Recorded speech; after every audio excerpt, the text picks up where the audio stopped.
toutes et à tous, je suis ravi de vous retrouver pour une nouvelle vidéo. Cette fois-ci, on va aborder un sujet qui est rassurant, qui se veut rassurant, puisqu'en fait, tout le monde, je dis bien tout le monde, est capable de devenir un initié en vin, à la seule condition, bien sûr, d'être passionné. Alors, pour vous appuyer justement cette certitude que j'ai, on va s'appuyer juste sur mon expérience à moi. Je suis la preuve absolue que c'est possible, même quand rien ne me prédestinait au vin, en fait.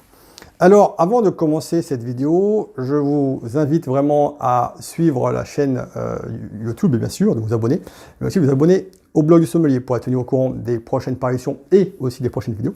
Et en même temps, vous allez recevoir gratuitement un très beau petit guide pratique de 20 pages, très simple, mais très sympa, sur la meilleure manière, en fait, de passer pour un initié, même quand on n'y connaît rien en vin.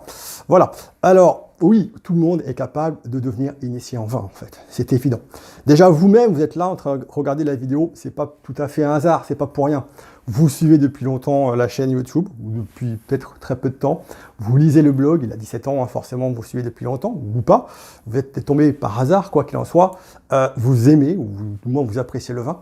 Donc forcément, c'est une première étape. Vous êtes là devant votre ordinateur, devant votre smartphone à regarder la vidéo. Oui, effectivement, tout le monde peut devenir initié en vin. Forcément, il faut un peu de travail. Forcément, il faut de la curiosité. Forcément, vous êtes curieux. C'est pour ça que vous êtes là. Et forcément, au fur et à mesure, vous allez pouvoir avancer. Moi, je prends l'exemple justement de... mon exemple à moi, c'est le plus criant. Dans ma famille, mon père, ma mère, mon grand-père, enfin mes grands-parents ne connaissaient strictement rien en vin. Vraiment, je pars de zéro. Et moi-même, donc forcément, j'étais pas prédestiné en tout cas à devenir sommelier. Sauf que en troisième, forcément, après avoir doublé 2 fois, forcément, il était temps de prendre une décision. Emmanuel, qu'est-ce que tu veux faire de ta vie? C'est compliqué hein, quand vous êtes aussi jeune de dire bon j'ai pas trop de choix, soit je fais la comptabilité, soit je fais garagiste, ou alors je fais l'hôtellerie. À l'époque, il y avait vraiment que ces 3 voies là en fait, c'était clair. Et pour moi, je suis pas manuel, les maths c'est pas mon truc, donc forcément j'ai dit allez, je passe sur la cuisine parce que j'avais fait un stage de cuisine au Sarladé à l'époque à Paris pendant l'été, pour que mes potes étaient en vacances. Moi, je travaillais déjà. Hein. Et puis ça m'a plutôt pas mal plu, donc j'ai fait un CAP-BP de cuisine. C'était au lycée hôtelier, enfin c'était un lycée hôtelier qui est à les Côtes de Villebon, à Meudon-la-Forêt. Et en fait, dans la première année, il fallait partir effectivement en stage de cuisine, où là j'ai pris très cher. Alors ce qui est intéressant, c'est que, en cuisine on était 12 élèves, on travaillait en binôme, moi j'étais avec Christophe, qui était un de mes potes.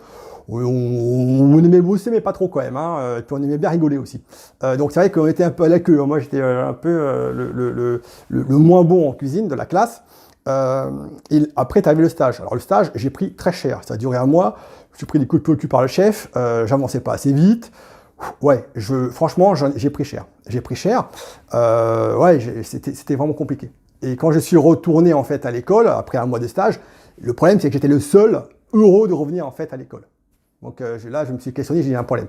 Et puis les autres étaient dégoûtés, ils voulaient rester au stage et tout. Donc je me suis dit, il y a un vrai problème, quoi. C'est que j'aime pas la cuisine, il y a un truc, quoi. Et ce qui est intéressant, c'est que juste après, effectivement, le stage, pour la première fois, on était chacun de notre côté, chaque jeune cuisinier, enfin futur cuisinier, on devait faire un menu entier, entrée, plat et dessert, tout seul. Donc on était en binôme, là c'est la première fois qu'on faisait tout seul. Et c'est vrai que moi, j'étais pas du tout en confiance parce que j'étais le dernier, quoi, donc c'était un peu compliqué. Et en fait, je me suis aperçu que j'avais tout parfaitement géré, que j'ai fini 1 demi-heure avant tout le monde. Là, c'est un déclic. Ça veut dire qu'avant le stage, j'étais nul. Après le stage, j'étais bon. Qu'est-ce que ça veut dire? Ça veut dire que pendant 1 mois, j'en ai chié des ronds de chapeau, vraiment. Des horaires de fou, des coups de pied au cul. Enfin, j'ai pris très cher. Mais à l'arrivée, j'étais au là et meilleur que les autres. Pourquoi? Parce que j'en ai chié. Et qu'eux étaient très contents de revenir à l'école parce qu'ils étaient peinards cool dans leur stage. Mais ils n'ont rien appris, en fait. Pas beaucoup de choses. Ils sont restés sur leurs acquis.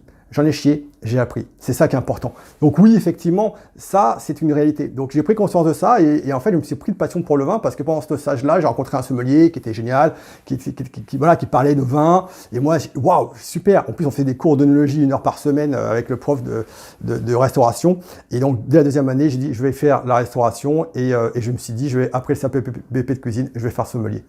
Et voilà. Et du jour au lendemain, je me suis mis à acheter des livres sur le vin, je me suis abonné à la RVF. J'ai pas arrêté en fait pendant des années, toujours.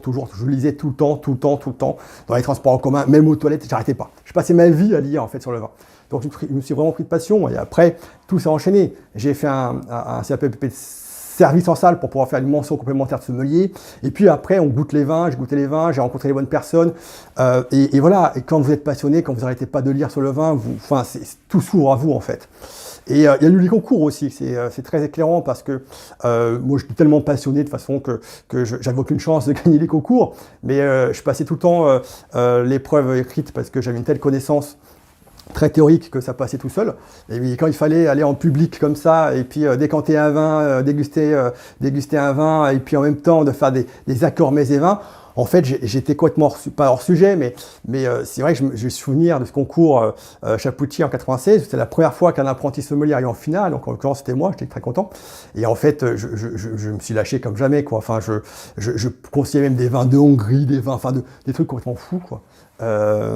Et j'ai souvenir qu'en fait, ce qui m'a marqué, c'est qu'il y a 2-3 ans que je me suis aperçu de ça, que j'ai souvenir qu'il y avait un sommelier, je crois que c'est Antoine Verlet, qui était un très très très bon sommelier de l'époque, qui maintenant, je crois qui donne des cours en fait, je crois qu'il est enseignant en sommelier, et il m'avait dit, alors, je ne sais pas si c'est lui ou un autre, qui m'avait dit, ne change rien, reste tel que tu es, reste comme ça, reste passionné. Et c'est vrai que sur le moment, je ne me suis pas du tout rendu compte, et puis là, avec le temps, je me dis, ouais, effectivement, qu'est-ce qui fait que 26 ans après, je suis encore là avec le blog depuis 17 ans, avec tout ça à partager, à transmettre, bah, c'est la passion en fait. Quand vous êtes passionné, vous ne calculez pas quoi. Et surtout, toujours aussi authentique, rester authentique, c'est la clé en fait. Donc oui, tout le monde peut devenir un jour un initié en vin tant que vous êtes sincère envers vous-même, tant que vous êtes authentique et vous êtes passionné. C'est ça le plus important, de trouver les bonnes connexions, de trouver les bonnes personnes qui vont vous aider justement à assouvir votre soif de connaissance et de passion. Et ça, c'est clair que c'est à la portée de tout le monde. Ça prend un petit peu de temps, ça va réclamer du temps, ça va forcément réclamer un peu d'investissement, mais ça c'est clair, vous le savez. Et je suis très content en tout cas de faire cette vidéo-là, juste pour vous dire oui, vous avez déjà franchi le premier pas, vous avez déjà franchi encore d'autres en lisant les articles, mais pas forcément que les miens, mais des livres sur le vin, des magazines, super, continuez en tout cas à avancer, continuez même parfois à douter de vous, c'est pas grave, foncez, dégustez, partagez. En tout cas, je suis très content de partager ces quelques ressentis avec vous, de vous raconter un peu que moi aussi je suis parti de rien pour arriver peut-être à être un sommelier qui aujourd'hui partage sa passion et transmet avec grand plaisir. Merci beaucoup pour cette vidéo, votre fidélité. Et en tout cas, n'hésitez pas encore une fois à vous abonner au blog et aussi à la chaîne YouTube. Je vous dis à très bientôt pour une prochaine vidéo. Merci beaucoup et au revoir.